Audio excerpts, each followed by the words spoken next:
Welcome to Fish Beer Barbecue's biannual beef, beer, and bourbon bonanza, wherein we feature a Wagyu brisket from Snake River Farms. I thought surely the problem with my briskets was that I didn't have a high-quality piece of meat, but that turns out to be wrong. I messed this one up as well. I mean, it was delicious, but the flat was still a little dry. So here's some pictures of me trimming up this big fatty piece of meat.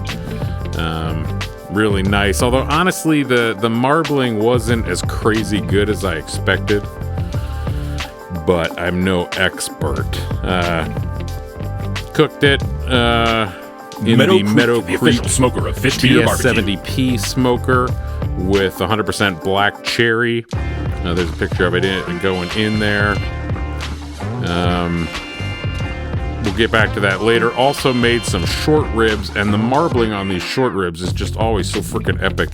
I wish I could get the full plate ribs, but I can't. So this was about a month ago. It was like the first nice day we had here. We sat outside playing cards all day. There's Charlie Man resting comfortably on concrete, I guess.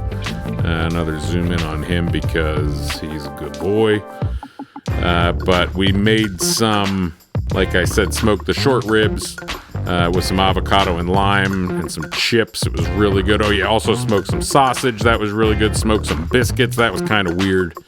But here I am taking the brisket out of the smoker, putting a little beef stock there, wrapping it. I think one of my problems might be I don't wrap it tight enough. I end up with a lot of liquid in there, but not very steamed.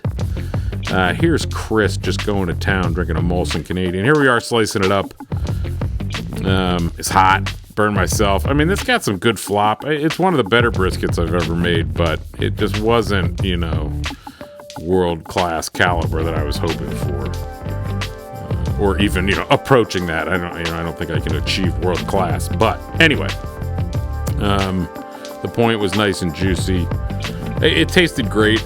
The winner was really the short ribs and those collard greens we made with some of the brisket trimmings. Holy crap, was it good. So my friend Ryan Millsnap's in the drinks industry. So he gets access to some of this super rare, super expensive bourbon like this old St. Nick, the very old St. Nick 17-year-old bourbon. It was really good. It tasted really old. It tasted highly oxidized, tasted really woody. It was very caramely.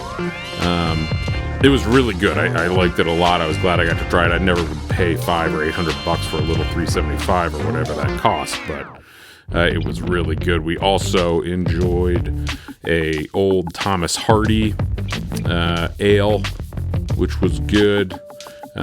This was from 2003.